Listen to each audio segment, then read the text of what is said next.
very, very similar to game 5. Philly parking Joel Embiid back at the rim and drop coverage and helping on all their ISOs. That's really the dynamic you could see when you're watching. It's like Jaylen Brown's working against some guy in the middle of the floor, and there's Embiid just waiting right behind him. You know, same thing when Andre Drummond's out there. Same thing when Jayson Tatum is ISOing. And then pick and roll, he's just hanging back. And as a result, it's turned into a drop coverage contest. Because on the other end of the floor, Boston's doing the exact same damn thing to Philly. And it has dramatically altered Boston's shot profile in this series. In the previous 2 games before the changes in coverage, game 3 and 4, Boston shot 75 catch and shoot threes in the 2 games. Catch and shoot jump shots. They took 33 combined in the last 2 games. 18 in game 5, 15 in game 6.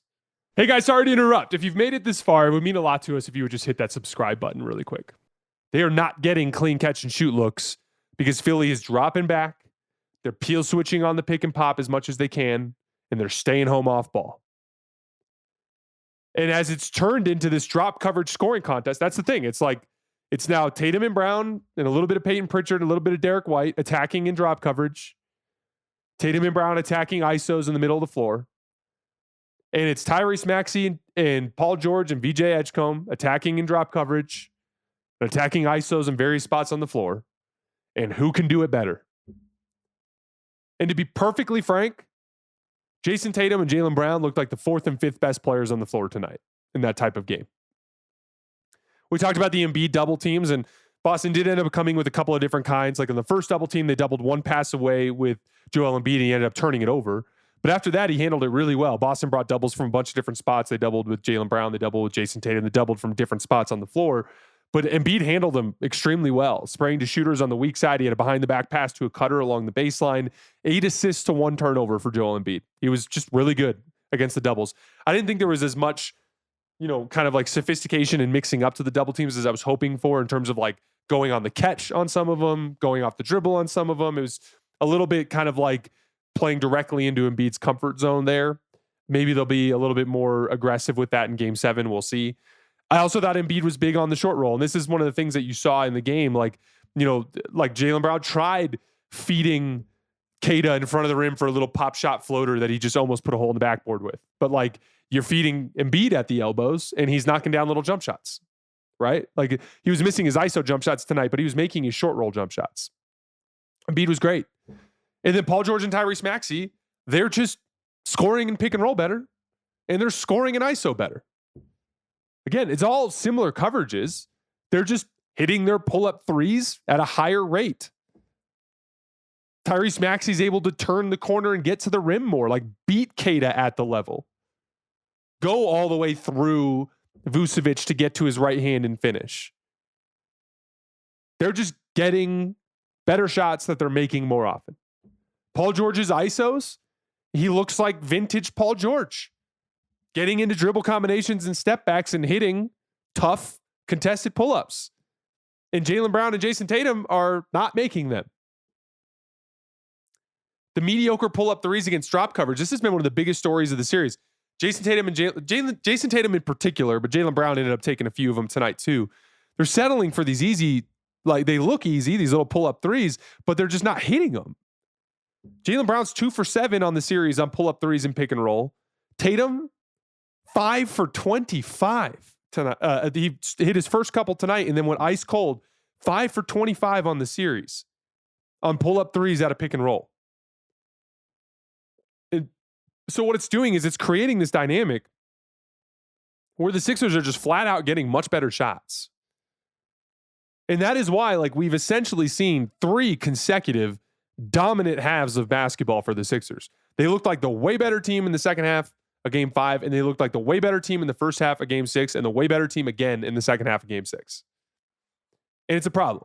Like that, the buzzsaw dynamic that we talked about for Minnesota, they had a clear dynamic working in their favor, which is like, we can guard these guys. That's not working. Like what happened for Atlanta. The buzzsaw doesn't matter. They had a little 9-0 run early in the game. Atlanta did.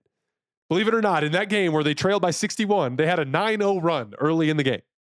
That was the buzzsaw. But then turns out they couldn't get good shots. And the Knicks got great shots over and over and over again. And they ripped off like a 39-4 run. And in order for Boston to have a shot to close this thing out in 7, they have to find a way to flip the dynamic. And so it's a handful of things. If Tatum is going to keep taking pull-up threes and pick and roll, he's got to hit them the way that Tyrese Maxey and Paul George have been hitting them. We talked about this in our film session that we released yesterday. When they run action, they get good looks. They got a lot of good stuff at the rim running stack. When they ran it well and timed it well, they got, Tatum had that little lefty scoop where he got fouled. Tatum had an easy two-handed dunk in the second half off of stack. When they ran stack, when they ran double drag, they got switches. Like when they ran double drag, they consistently got small defenders onto Tatum and Brown. And when they ran Chicago, they got switches as well. Like any sort of three-man action, they got either favorable matchups or they got openings at the rim that pulled Embiid away. And they just too often went away from it and just ran a static ball screen, which went straight into what Philly's defensive scheme is baiting them into doing. So yes, the shot making needs to improve, but they also got to run their stuff. I also think this has got to be a 30-35 minute Vucevic game in game 7. When Vucevic is on his heels against Maxey coming downhill, he's in trouble. So there's a certain amount of like Boston's perimeter defenders have to contain the ball a little bit better. But there is a lot of Joel Embiid just parking his ass underneath the basket. And the only time that he even considered venturing out to the perimeter was when Vooch was out there or when Luka Garza was out there. And Keita, it's not like Keita's doing enough defensively to justify the dynamic that's taking place on the other end of the floor where Embiid's just parking underneath the basket. I'd also argue the best pathway for Boston to get going in this series is for the Jays to get their confidence back and to be the best players. They're not winning on Saturday unless the Jays are the best players on the floor. Tonight, they were the 4th and 5th best players on the floor. So they got to run their stuff. Like actual sophisticated three-man action. They've got to start hitting some shots. And they've got to find a way to get out and transition more too by getting stops of their own. They got to have a little bit better plan for how to double team Embiid. They've got to compete a little bit more on the ball against these ball screen attacks to make life a little bit easier on their drop coverage bigs. But shout out to the Sixers, man. Like Joel Embiid came back and he is back-to-back games outplayed both of the Jays. And as a result, the talent dynamic has shifted heavily towards Philly. I got to shout out all these perimeter defenders. Like the job that Paul George is doing guarding Jaylen Brown is amazing. Paul George has been unbelievable. He had a play in the second half where he had like a drop off behind the back pass to VJ Edgecombe for a dunk. And he got super stoked and started having a moment with the crowd. And I was like, man, it's got to feel so good for Paul George after all these injuries he's dealt with over the last couple of years to not just be having like a good game, but like a real playoff moment where like he's getting the crowd lit up because he's going on a second half run where he's getting ISO buckets and playing great defense and sparking transition attacks and just vintage Paul George in a big spot. Just can't say enough about the job that the Sixers have done to work their way back into the series. And that game is going to be a classic. You're going to get a desperate effort from Boston. I think the Jays are going to have something to say after their rough start to the series. But Philly's got the advantage in shot quality right now. And if that doesn't flip, they're going to win.